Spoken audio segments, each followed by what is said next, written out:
성가대 귀한 찬양 감사합니다. 우리 지난주에 영상에 잡히질 않으니까 도대체 어디서 찬양하느냐 이렇게 찾으신 분들이 계셨다고 합니다. 조금 아직 익숙하진 않죠. 그렇지만 또 어느 자리에서든 또 하나님을 찬양할 때 또 하나님의 임재와 또 영광이 함께하기를 간절히 축복합니다. 예수님은 이 땅에 오셔서 하나님 나라가 임했다는 사실을 선포하셨습니다. 그래서 예수님이 가져오신 복음을 우리는 하나님 나라라고 하나님 나라 복음이다 이렇게 부릅니다. 하나님 나라는 하나님의 통치를 말하는 것인데 하나님의 통치가 이 땅에 시작되었죠. 그래서 예수님이 가시는 곳에 또 예수님께서 명령하시는 곳에 귀신이 떠나가고 또 병이 치유되고 풍랑이 잠잠하게 되고 죽은 자가 살아나고 또 보지 못하는 자들이 눈을 뜨는 그러한 역사들이 일어납니다. 예수님은 초반부에는 갈릴리 쪽에서 사역을 감당하셨습니다. 갈릴리는 이스라엘 그 지도를 보면 북쪽에 있습니다. 북쪽을 중심으로 갈릴리를 중심으로 사역을 하셨는데 그 후에는 점점 이렇게 예루살렘 쪽으로, 예루살렘은 남쪽에 있거든요. 쭉 이렇게 내려오십니다. 그 중간에 예수님께서 처음으로 자신의 정체성, 자신의 사명을 밝히는 그러한 내용이 8장에 나오는데 거기 보면 예수님께서 자기 자신을 향해서 인자라고 표현하십니다. 고난받는 종으로 자기를 소개하시는 거죠. 메시아, 구원자로서의 사역이 로마 정부처럼 힘을 가진 권세로 찍어 누르는 방식이 아니라 고난을 당하고 죽는 것으로 이루어질 것을 예고하셨습니다. 그래서 예수님께서 제자들에게 내가 예루살렘으로 가게 되면 고난을 당할 것이다. 거기서 조롱을 받을 것이고 어려움에 처할 것인데 그리고 그들에게 넘겨져서 결국에 죽임을 당할 것이다. 하지만 제3일에 살아나리라. 이런 말씀을 여러 번 이야기를 하셨습니다. 십자가와 부활에 대한 예고가 마가복음 8장에도 나오고 그 다음에 9장에도 나오고 10장에도 나옵니다. 자, 그런데 예수님은 예수님의 고난과 이 죽음의 의미를 깨닫지 못했고 그리고 더 이상 질문하기도 꺼려했습니다. 그 이유는 그들의 마음속에 권력에 대한 욕망이 자기 생각으로 가득 차 있었기 때문에 그렇습니다. 그래서 그들은 예수님과 함께 예루살렘으로 가는 그 길 가운데서도 서로 싸우고 누가 더 권력 서열을 가질 것인가, 우위에 있는가 이런 힘겨루기를 하고 또 주의 나라에서 우리가 2인자가 되길 원합니다. 3인자가 되길 원합니다. 이렇게 하면서 청탁을 하기도 했습니다. 이 부분에 대해서 예수님은 이 세상 나라 사람들은 섬김을 받고 대접을 받는 사람이 큰 사람이지만 하나님 나라에서는 반대로 섬기는 자가 큰 자다. 리더는 섬기는 사람이어야 한다. 이렇게 분명히 제자들에게 말씀하셨습니다. 이 부분은 예수님을 믿고 하나님 나라 백성으로 살아가는 우리 교회가 우리 삶의 방식으로 택해야 하는 그러한 자세입니다. 그래서 우리가 누구 위에 군림해서 누구를 조종하고 누구를 압제하고 그리고 내 방식대로 끌고 가려고 하는 그런 것이 아니라 실제로 그 사람을 위하고 그 사람을 섬기고 사랑할 수 있는 이런 방식을 택해서 그렇게 살아가는 것, 이것이 우리 그리스도인들의 삶의 방식이어야 하는 것입니다. 사실 이게 우리 체질에 맞지는 않지만 그럼에도 불구하고 이것을 훈련할 수 있도록 하나님께서 우리를 교회로 모이게 하신 것입니다. 그래서 우리 성가대도 마찬가지고 또 우리 봉사하시는 분들도 마찬가지고 여러 부서가 있죠. 교육 부서도 있고 기관도 있고 또 우리가 어떤 영역에서 이렇게 봉사를 하다 보면 거기 안에 갈등이 있습니다. 부딪히기도 하고요. 의견이 대립되기도 하고 이런 과정들을 통해서 서로 이렇게 부딪히는 과정들을 통해서 하나님이 우리를 이렇게 다듬어 가시는 거예요. 그럼에도 불구하고 다른 사람을 섬길 수 있는가? 우리 체질엔 맞지 않지만 우리 본성에는 맞지 않지만 그럼에도 불구하고 우리가 섬길 수 있고 사랑할 수 있는 그런 길들로 하나님이 우리를 이끌어 가시는 것입니다.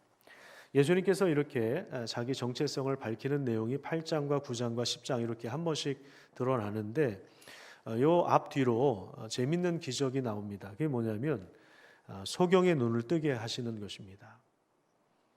이건 뭘 보여주는가 하면 제자들이 지금 보지 못하는 상태에 있는데 제자들도 곧 눈을 뜨게 될 것이다. 그래서 예수님의 뒤를 따라 진정한 제자의 삶을 살 것이다 라고 하는 점들을 보여주고 있는 것입니다.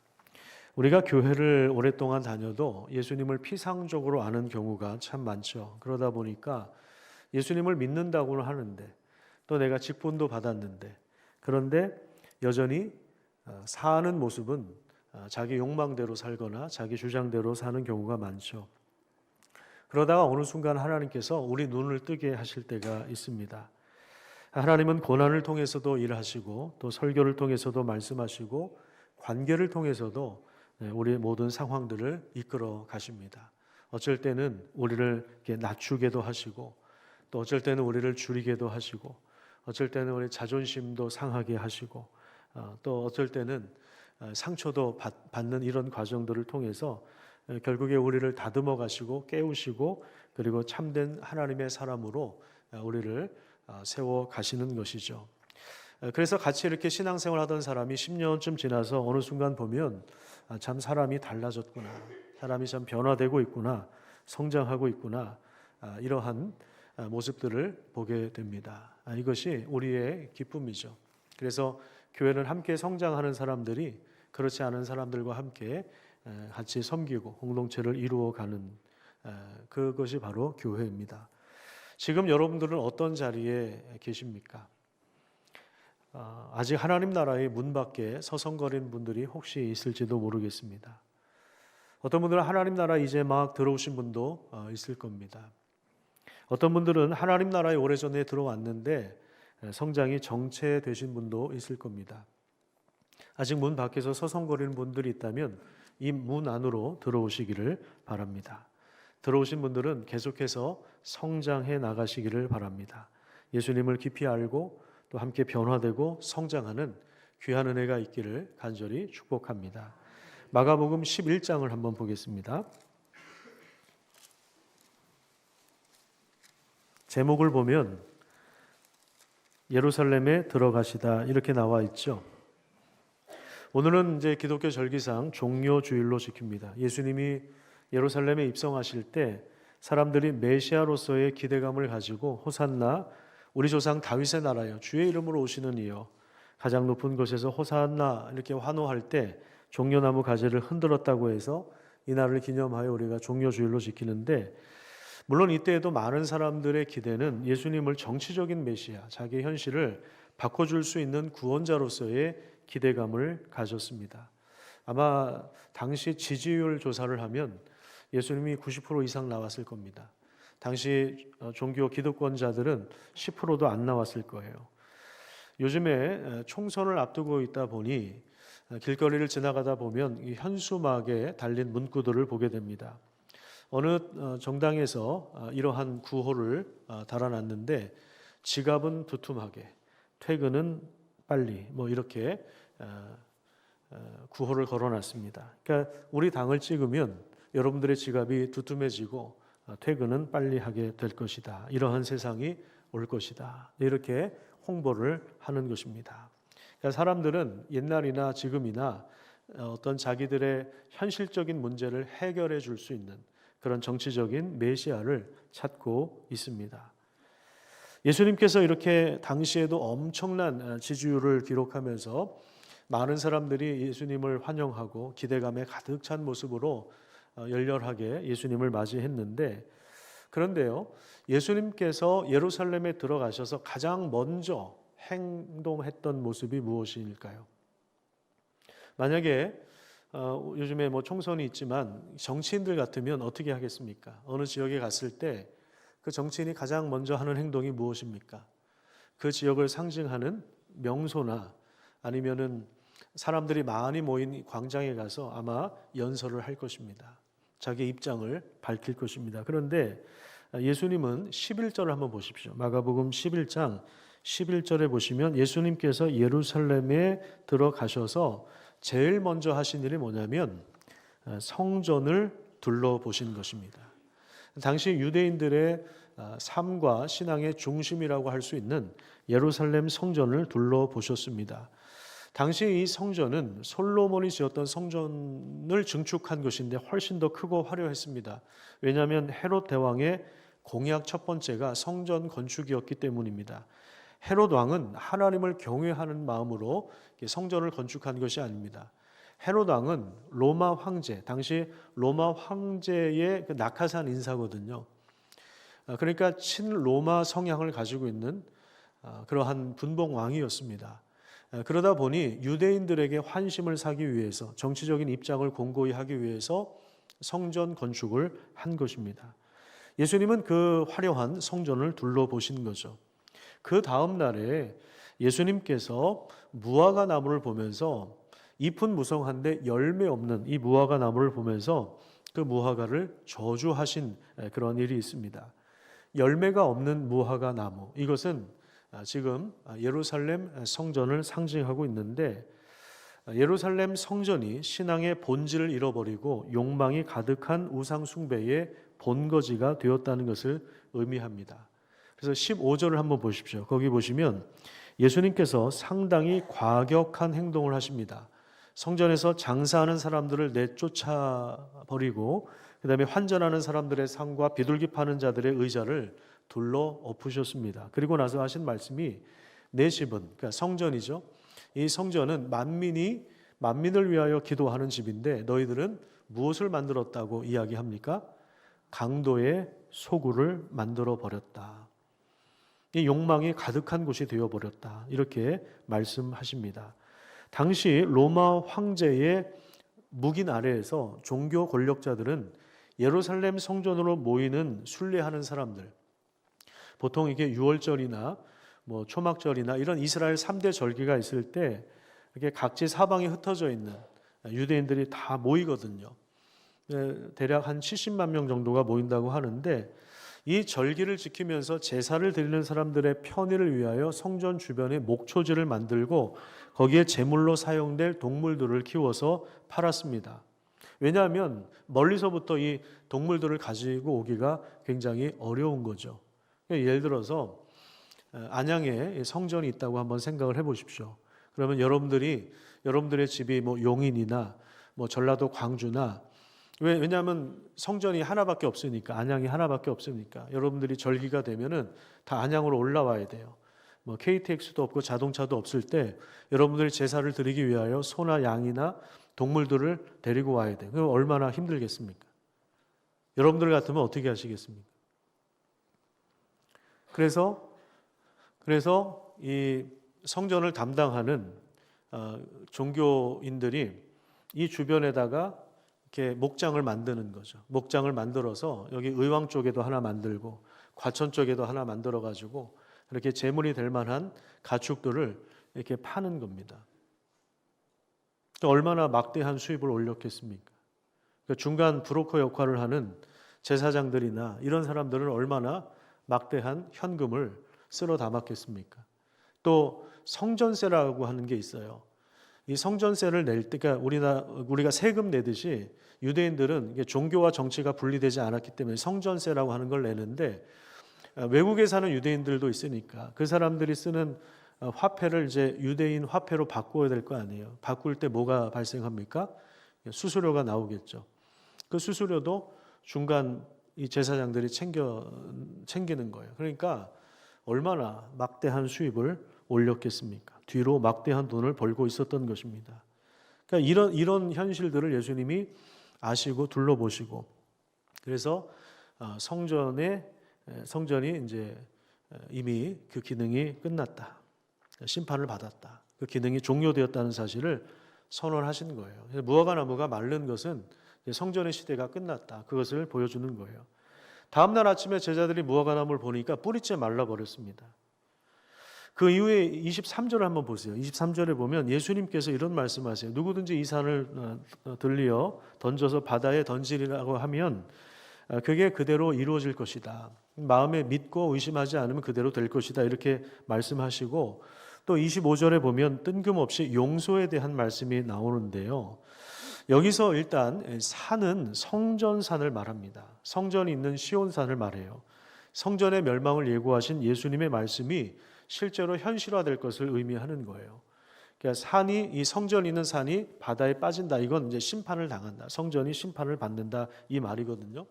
근데 실제로 이 예루살렘 성전이 AD 70년 로마의 디도 장군에 의해서 완전히 파괴되어서 돌 하나도 돌 위에 남지 않을 정도로 완전히 무너졌습니다. 예수님의 이런 심판 선언과 예언의 말씀은 성전으로 대표되는 구약의 시대가 이제 종료되고 이제는 새로운 시대, 예수님의 죽음을 통하여 새로 시작된 하나님 나라가 본격적으로 펼쳐질 것인데, 그래서 이제 동물의 피가 아니라 예수 그리스도를 통해서 하나님께 나아갈 수 있는 새로운 길, 살아있는 길이 열렸다는 것을 보여주고 있는 것입니다. 그래서 이제 우리는 예수님의 이름으로 하나님을 만날 수 있고 하나님을 아버지라고 부를 수 있고 하나님과 새로운 관계를 형성할 수가 있는 것입니다. 여러분 얼마나 감사한 일입니까? 그죠? 여러분들이 이렇게 제사를 드리기 위해서 동물들을 데리고 오고 그 동물의 그 피가 가득한 그 냄새가 진동하는 그런 현장에서 동물이 나를 대신해서 이렇게 죽임을 당하는 그런 현장, 제단에 피를 뿌리 이런 의식들을 하면서 하나님께 나아가는 시대가 아니라 이제는 예수 그리스도의 이름을 가지고 하나님을 만날 수 있고 그 믿음이 있으면 우리가 하나님을 만날 수 있고 하나님과 새로운 관계를 맺을 수 있다는 것. 여러분 얼마나 감사한 일입니까? 또 하나님이 우리를 그리스도 안에서 용서하시고 용납해 주신 것처럼 우리도 다른 사람을 용서하고 용납하면서 공동체를 형성할 수 있는 길이 열린 것입니다. 여러분 용서하고 용납하지 않으면 교회는 절대로 세워지지 않습니다. 왜 자꾸 우리 본성하고 부딪히는데요? 본성하고 계속 부딪히거든요. 깨져버리는 거죠. 그러니까 세상에서는 그냥 친목 단체죠. 친목 단체, 이익 단체. 친목이 깨지거나 이익이 깨지면 언제든지 깨질 수 있는 게 세상의 모임 아닙니까? 그런데 교회는 그렇지 않습니다. 예수 그리스도의 피값으로 세워졌기 때문에 예수 그리스도를 중심으로 우리가 모인 것입니다. 교회만큼 다양한 사람들이 모인 곳이 어디 있을까요? 고향도 다르고 남녀노소, 빈부격차 다 다른 사람들이 이렇게 모여서 예수님의 이름 하나 때문에 모여서 예배드리고 함께 섬길 수 있는 공동체를 세우게 하신 거죠. 그래서 이제 건물 성전의 시대는 끝났습니다. 하나님은 그리스도를 영접한 자들에게 성령을 보내주셔서 우리를 성전으로 삼으셨습니다. 우리가 예수님을 그리스도라고 고백할 수 있는 것은 우리 안에 성령님이 계시기 때문에 그렇습니다. 그래서 이제는 우리가 바로 성전입니다. 성령이 거하시는 전입니다. 여러분 믿으십니까? 우리 옆에 있는 분들과 그렇게 한번 인사를 했으면 좋겠습니다. 당신이 성전입니다.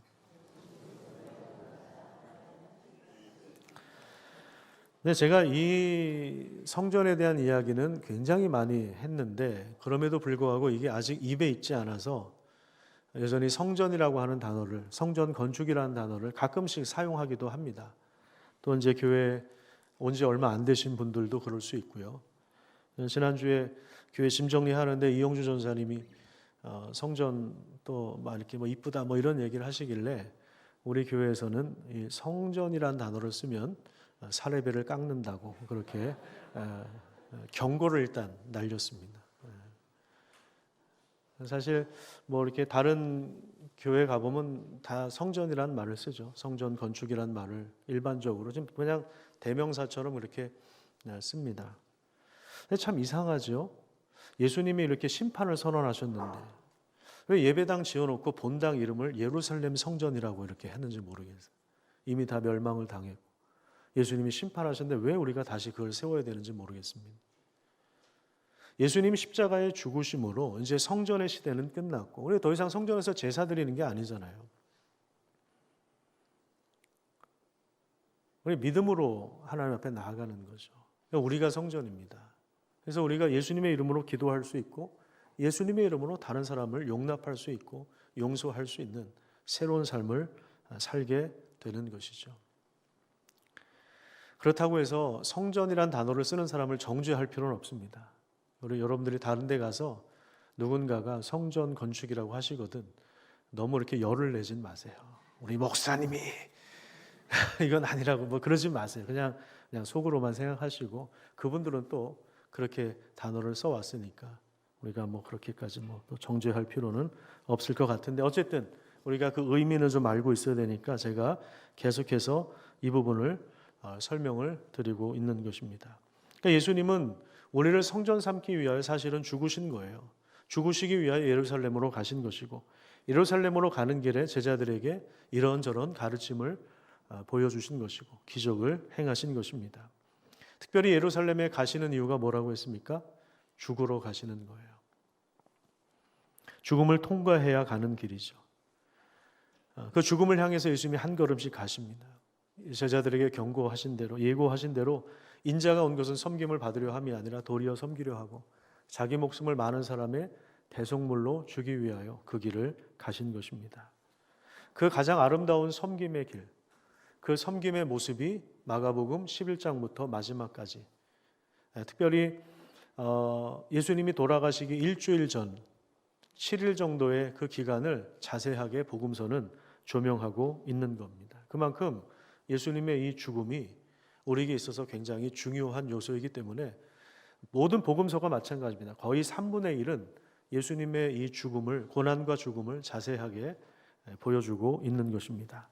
십자가의 죽음을 앞에 두고 종교 권력자들에게 체포되기 전에 예수님께서 마지막으로 제자들과 하신 것이 있습니다. 그것이 오늘 본문에 나오는데 바로 예수님이 기도하신 것입니다. 오늘 본문 32절부터 34절까지 우리 같이 한번 읽어보도록 하겠습니다. 마가복음 14장 32절에서 34절 같이 한번 읽겠습니다. 시작.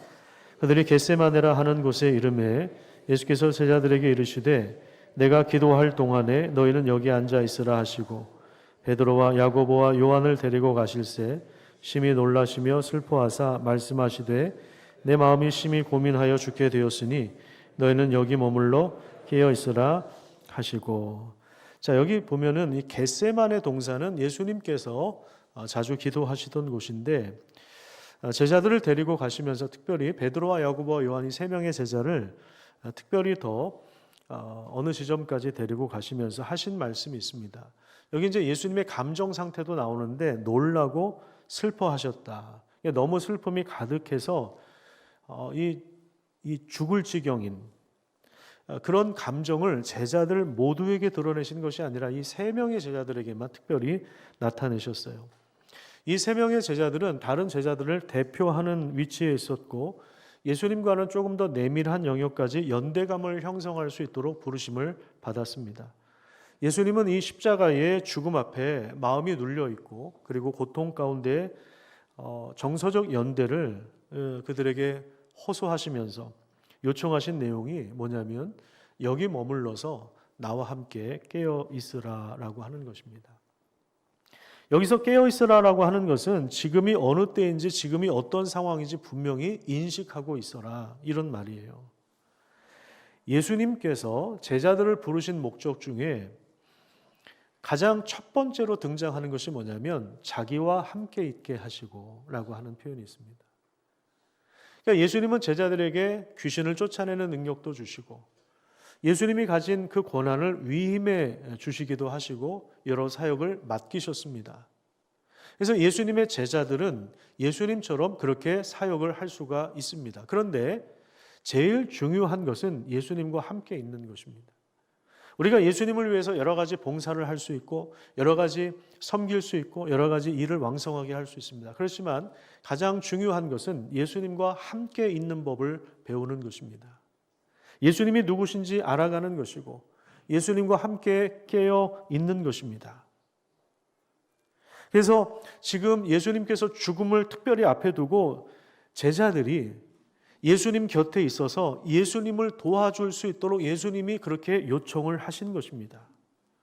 또한 예수님은 제자들이 예수님의 이런 모든 과정을 지켜보게 하심으로 예수님이 겪었던 심리적이고 지금 정서적인 불안과 고통과 그리고 모든 고난과 죽음의 모든 과정에 대한 증인으로 세우시고 부활의 영광이 어떻게 임했는지를 깨닫고 장차 하나님 나라 복음을 선포하고 교회를 세울 수 있는 그러한 사람들로 세우기를 원하셨습니다.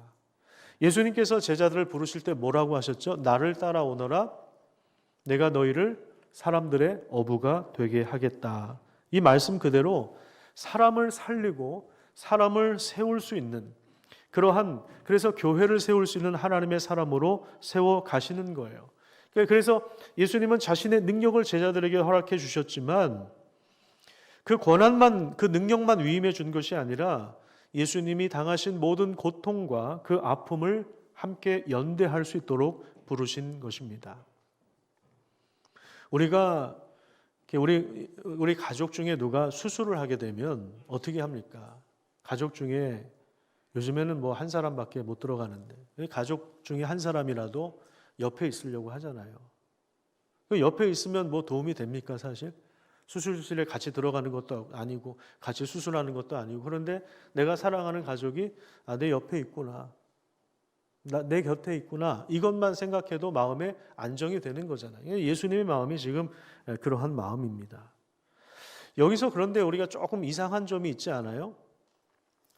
예수님은 물론 육체를 가진 완전한 인간이지만 완전한 하나님이신데 왜 이런 고통과 번민이나 고뇌나 정서적 불안이 가득 찬 것을 어떻게 해석해야 되느냐? 예수님이 엄살이 심한 분인가? 이렇게 우리가 생각을 할 수가 있습니다. 삼국지에 보면 관우가 이게 수술을 받는 장면이 나와요.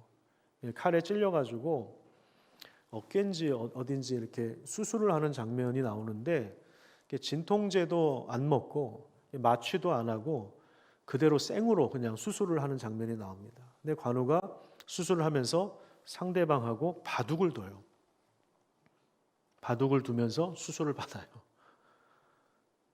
예수님이 관우만도 못한가 막 이런 생각이 듭니다. 이런 이 순교자들 보면은 아주 당당하게 자신의 목숨을 이렇게 내어놓는, 고문을 당해도 흔들림 없이 당당하게 받으면서 죽음을 선택하는 그런 순교자들의 이야기도 우리가 듣잖아요. 그런데 예수님께서 왜 이렇게 내 마음이 슬프다, 죽을 지경이다 이런 감정을 드러내셨을까 하는 것입니다. 예수님의 고통은 인류 모든 사람들의 죄를 대신 짊어지고 하나님의 심판을 받는 것입니다. 삼위 하나님은 역사상 한 번도 그 친밀한 연합의 관계가 끊어진 적이 없습니다. 하지만 이제 처음으로 십자가에 달리면 하나님의 버림을 당해야 합니다. 그것이 바로 지옥이죠. 하나님과의 관계가 끊어지는 것입니다. 예수님은 물론 몸을 가지고 계시기 때문에 이런 십자가의 끔찍한 고통, 무슨 뭐 마취 주사 맞고 십자가에 달린 게 아니잖아요. 예수님은 그 생으로 오롯이 그 고통을 몸에 말로 표현할 수 없을 정도로 다 받았어요. 그런데 육체적 고통뿐만 아니라 하나님과의 관계가 끊어지는 그런 영혼을 강타하는 그 고통에 대한 몸부림이라고 할 수 있습니다. 예수님은 모든 인류의 죽음을 대신 짊어지고 그리고 사람들의 놀람과 고통과 슬픔을 통과하고 계시는 것입니다. 그러니까 죄에 대한 하나님의 심판의 무게가 하나님의 아들을 통해서 지금 우리에게도 전해지고 있는 것입니다. 그 다음에 35절부터 보면 예수님의 기도가 나오는데 36절까지 한번 읽어볼게요. 35절과 36절 우리 같이 한번 읽겠습니다. 시작. 조금 나아가사 땅에 엎드려 될 수 있는 대로 이때가 자기에게서 지나가기를 구하여 이르시되 아빠 아버지여 아버지께는 모든 것이 가능하오니 이 잔을 내게서 옮기시옵소서. 그러나 나의 원대로 마시옵고 아버지의 원대로 하옵소서 하시고. 예수님의 기도는 참 정직합니다. 내면의 그 갈등을 토로하죠. 하지만 결국에 자신의 감정과 의지를 완전히 하나님의 뜻에 포기해 놓습니다. 하나님을 신뢰하고 내가 고난을 피할 길이 아니라 감당할 힘을 주십시오. 이렇게 기도하시는 것입니다. 여러분, 기도는 하나님의 뜻과 자신의 뜻을 구별해내는 과정입니다. 하나님의 뜻으로 순종할 수 있는 힘을 얻기 위한 과정입니다. 그래서 참된 기도는 인간의 힘을 오히려 빼는 과정입니다. 자기 주장을 강화시키고 자기 욕망을 관철시키는 것이 기도가 아니고 하나님의 뜻에 우리 감정과 의지와 뜻을 맞추는 거예요. 그것이 참된 기도입니다. 그래서 우리가 하나님의 말씀을 읽고 또 말씀을 들은 상태에서 그 말씀을 붙잡고 기도하다 보면 우리 상황에 대해서 기도를 하다 보면 하나님이 우리에게 알려주시는 그런 내용들이 있습니다. 깨닫게 하시는 내용들이 있습니다. 기도할 때 그런 참 신비로운 역사들이 일어나는 것입니다. 그래서 기도를 정기적으로 하거나 기도를 오랫동안 하시는 분들을 보면 이렇게 그 성품들이 이렇게 변화되어 가는 모습들을 우리가 보게 되는 것입니다. 37절 한번 볼까요? 예수님께서 이렇게 기도하시다가 돌아오셔서 제자들이 잠들어 있는 모습을 보셨습니다. 자, 여러분께 질문 하나 드리겠습니다. 예수님의 기도가 끝나서 오셨을까요? 중간에 끊고 오셨을까요? 예수님의 기도가 끝나서 오신 것이 아닙니다. 예수님은 제자들을 깨우시고 다시 가셔서 또 기도하시죠. 제자들을 예수님께서 방문하신 이유는 제자들이 시험에 들지 않고 깨어있기를 바라셨기 때문에 그렇습니다. 지금도 예수님은 우리를 방문하십니다. 우리가 깨어있는지, 우리가 기도하는 삶을 사는지 우리를 점검해 주시고 우리를 도와주십니다. 그런 면에서 공동체가 정한 그 기도의 시간이 있죠. 우리 새벽 예배는 6시에 하고 금요 기도회는 8시 반에 하는데 이 공동체가 정한 기도의 시간은 예수님께서 우리를 정기적으로 방문하셔서 우리를 시험에 들지 않도록 깨어 있을 수 있도록 도와주는 그러한 시간이라고 할 수 있습니다. 이 기도의 시간들을 통해서 우리는 하나님 앞에 순종할 수 있는 그런 사람들로 설 수가 있는 것입니다. 예수님께서 지금 마지막 진통이에요. 십자가를 지시기 전에 마지막 이 진통의 과정, 이 기도의 자리에서 씨름하고 있는 것입니다. 그래서 하나님 나라가 예수님의 죽음을 통하여 고난과 죽음을 통하여 이게 피할 길이 없는 거죠. 하나님의 뜻대로 되기를 원합니다. 할 수 있거든. 이 길을 피하고 싶었지만 고난과 이 죽음의 길을 통과해야만 부활의 영광에 이르고 부활의 영광이 이르러야만 하나님 나라가 이 땅에 실현되기 때문에 그 은혜를 예수님께서 그 길들을 외면하지 않으시고 이 길을 가기 위하여 순종하도록 마지막으로 사투를 벌이면서 간절하게 기도하시는 장면이 오늘 본문에 나와 있는 것입니다. 여러분, 이것이 바로 우리를 위한 것이었고 우리를 사랑하시기 때문에 우리 앞장서서 걸어가신 그 길이었음을 우리가 함께 기억했으면 좋겠습니다. 그래서 하나님 나라의 동력이 무엇인가 하면 그것은 바로 순종이라고 할 수 있습니다. 순종은 깨어서 기도하는 사람들에게 주어지는 하나님의 선물입니다. 순종이라고 하는 것은요, 사실은 내 의지를 꺾어야 되거든요. 우리 본성과 충돌하는 지점인데 이것을 꺾고 순종할 때 하나님 나라가 우리 삶 가운데 풍성하게 임하게 되는 것입니다. 여러분들의 인생 가운데, 여러분들이 일하는 현장 가운데, 여러분들의 가정 가운데 하나님의 나라가 권능으로 임하는 놀라운 역사가 일어나기를 간절히 축복합니다.